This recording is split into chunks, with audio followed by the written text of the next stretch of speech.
Hello traders, Gary Wagner here just after 11 o'clock in Honolulu, 4 o'clock in New York on Friday. Happy Aloha Friday as we say on the islands. It is the last trading day of the month, February 27th, 2015, and this is the daily report for gold and silver, our weekend review, and what a week we've seen in the markets. Interesting activity. We're actually closing the month off with a substantial gain in the equities markets. We'll look at the overall demeanor of the precious metals as well as talk about our current trade, all on today's daily report. First to gold, 12.60. Current print on the screen puts it up about $3 on the day. The low 12.0450, the high 12.1890.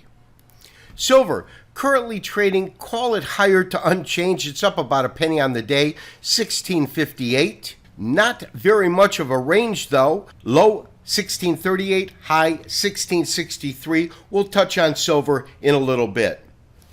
So before we take a look at some of the outside markets, take a look at silver, I do want to look at gold, how it performed this week, and most importantly, the fact that we currently have an active trade in the market. We are long at roughly 12.11. We have our stop below 12.04. We moved it up yesterday. I'll kind of try to explain why.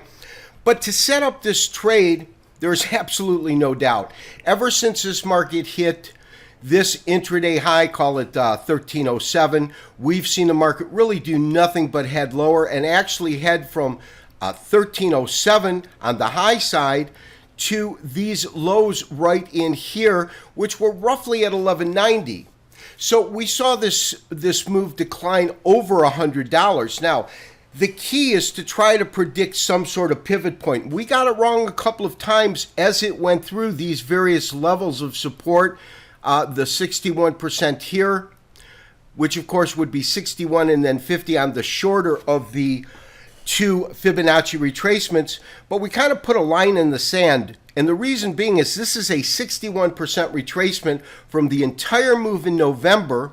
And so for any kind of a bullish model to exist whatsoever, we really can't break into that. And in fact, the wave count that we started with, which was basically 1, looking at this as wave 2, looking at this as wave 3, didn't hold water because when this market came down, we had, if this is wave 2 right here, from here to here, in essence what we had was our retracement or corrective wave 4, meaning here, going into the territory of our corrective wave here, and simply put, that negates it, because one of the 3 golden rules of Elliott wave is that waves 2 and waves 4, these 2 corrective waves, cannot intersect. That being said, as this market came down, we noticed really at the beginning of the week these dojis begin to form. In other words, we had these red candles, we had these kind of false starts where it would attempt to find any kind of support to the upside. But we talked about the fact that a doji, more than anything else, is really a consolidating candle type. It's really showing you a genuine point in which, regardless of whether the market's been moving up in a bullish phase or a bearish phase, there comes a point when that current trend begins to exhaust.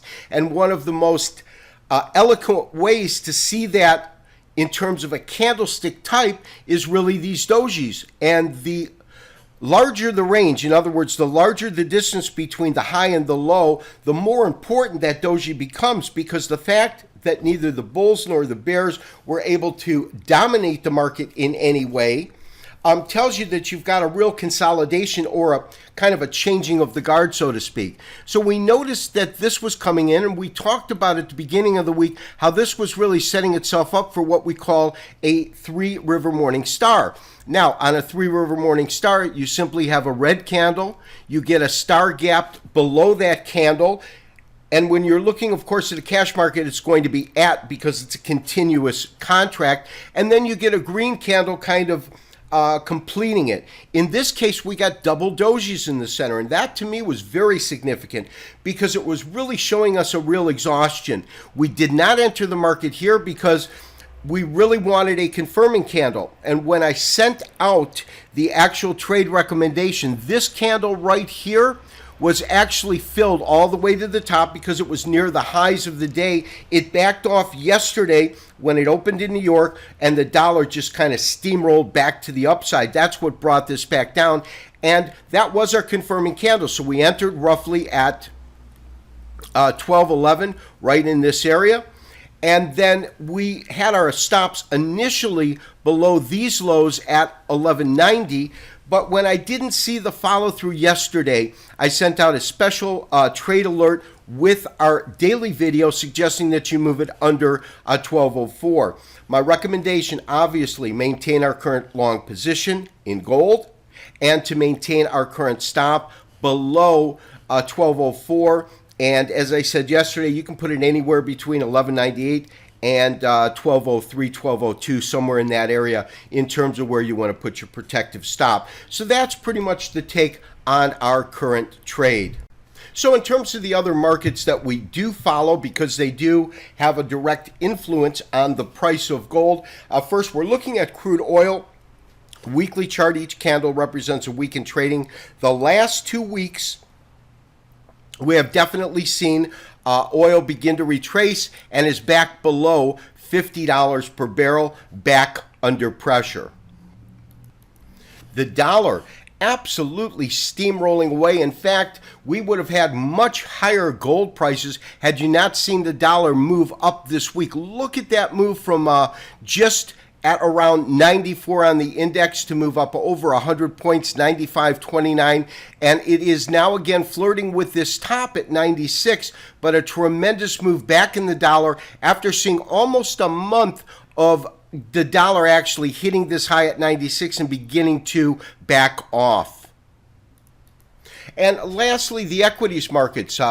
We're at 2105, and it has backed off the high, I think 2510 or 2506. Somewhere around there was a high. You can see on the weekly chart, it has closed slightly up, but when you consider the monthly activity, 1, 2, 3, 4 months, we've seen a substantial increase in the equities over this last month. Stronger dollar, stronger equities, weaker oil, gold attempting to find a bottom, and some sort of a pivotal reversal.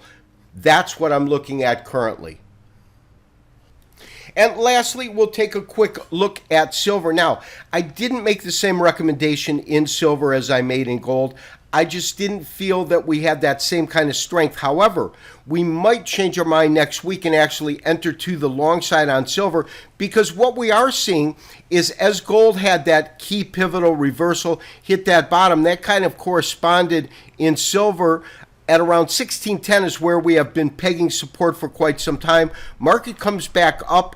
It's well over that point right now, and we are currently pegging resistance at about 1683. As you can see, we're trading at about 1662, 1683, and then 1746 should we see the market begin to really move up. Those are the points that I'm looking at in terms of specific resistance, in terms of specific support. We talked about 1610 as this key level here, and then below that is 1581. So those are the key levels to look for in silver. Have a great weekend. This has been Gary Wagner wishing you, as always, good trading. We'll talk to you on Monday for another daily update and review. Bye-bye.